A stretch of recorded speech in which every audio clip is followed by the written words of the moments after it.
Bom dia, boa tarde, boa noite. Pessoal, a aula de hoje, então, ela é uma aula sobre o romantismo prosa, certo?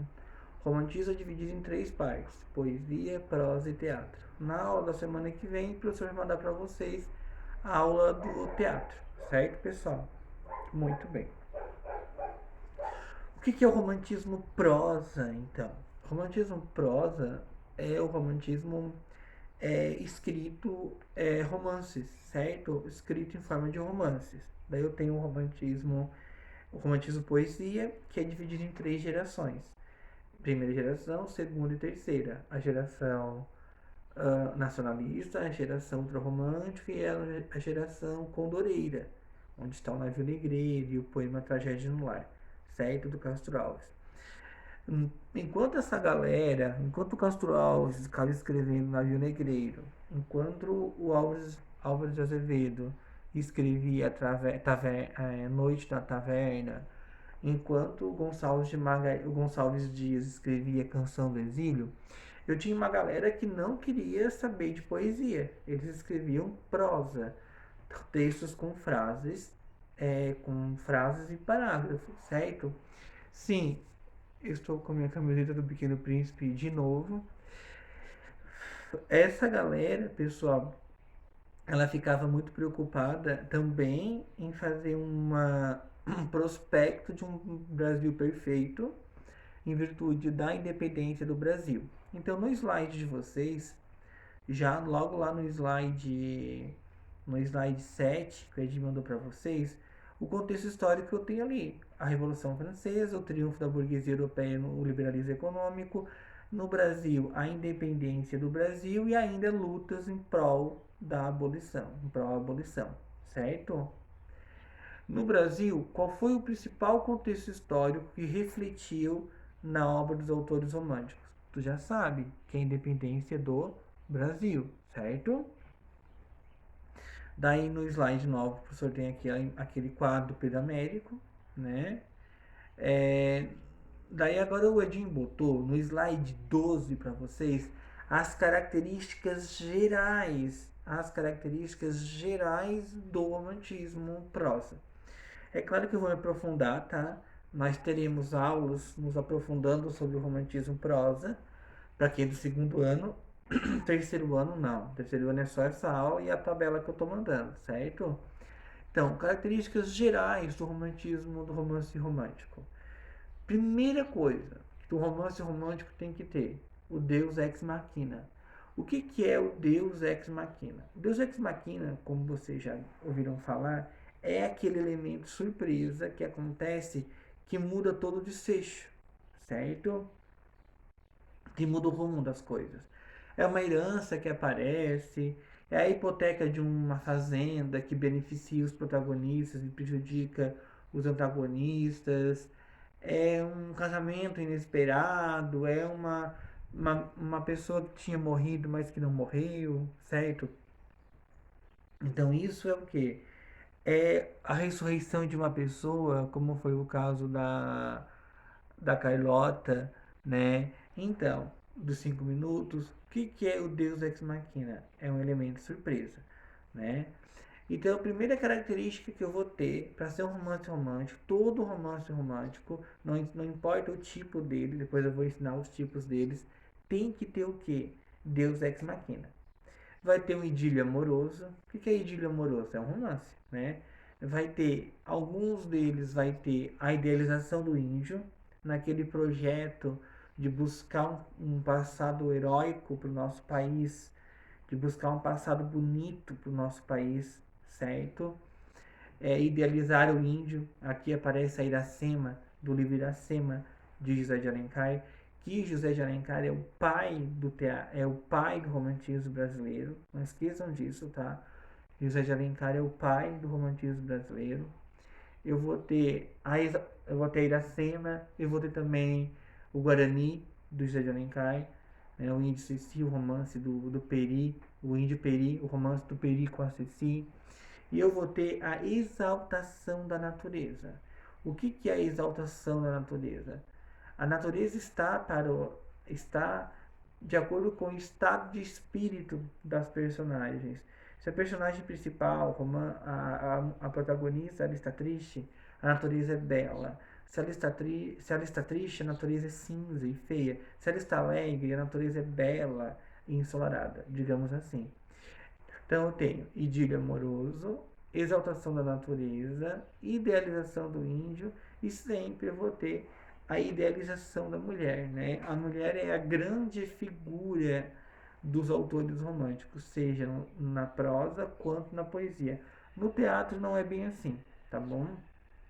E eu vou ter o regresso à infância. Em muitos momentos, por exemplo,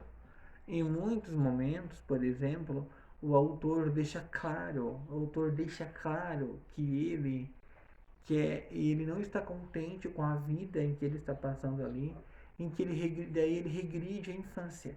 Ele começa a pensar como era melhor, ele passa a ter um certo saudosismo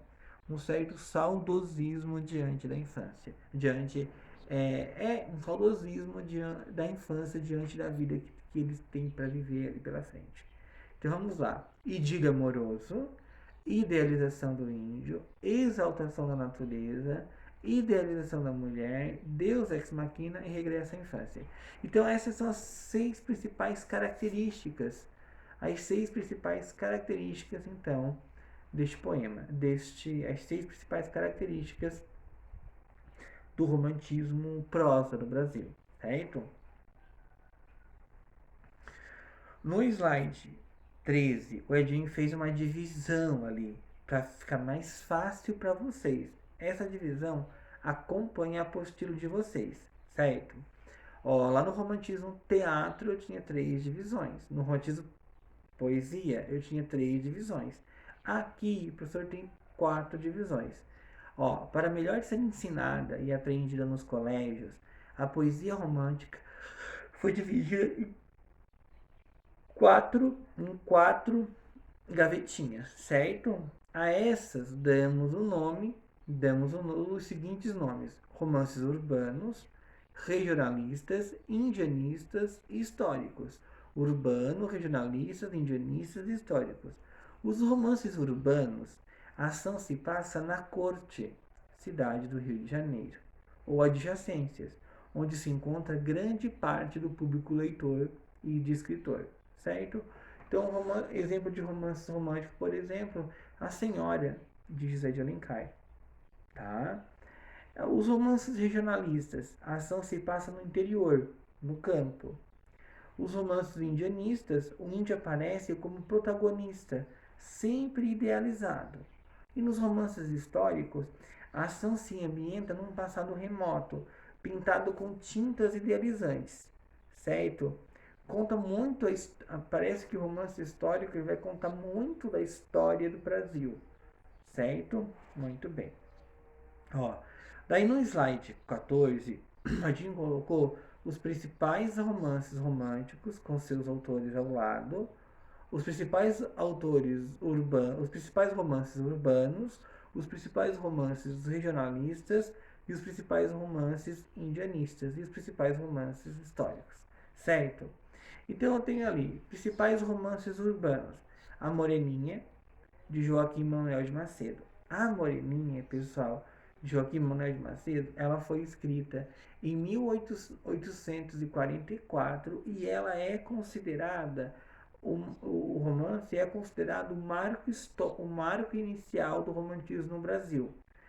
Teve um outro livro chamado O Filho do Pescador, de Teixeira e Souza, publicado em 1843, que também é um romance romântico, mas um romance romântico com características do romantismo mesmo é o romance A Moreninha, de Joaquim Manuel de Macedo. E vai ter uma tarefinha para vocês sobre esse romance, tá? Para vocês fazerem, ok?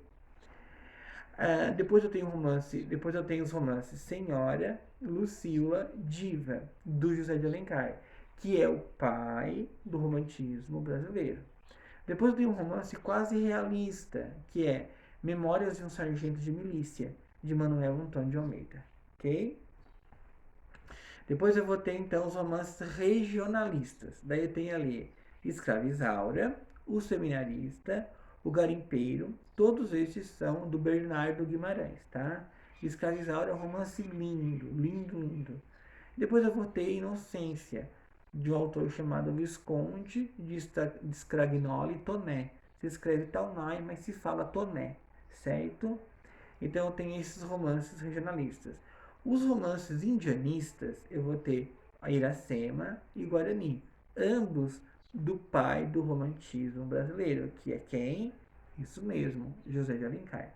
E de por fim, eu vou ter daí os romances históricos. Daí eu tenho o Tronco do Ipê, o Sertanejo, o Gaúcho, Tio, com L, também do José de Alencar, certo?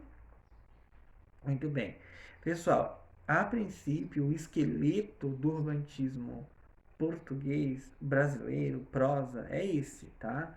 O vídeo deu 10 minutos, era bem isso mesmo que eu queria que desse, tá? Isso aqui é o protótipo para você terem condições de entender o que vem pela frente.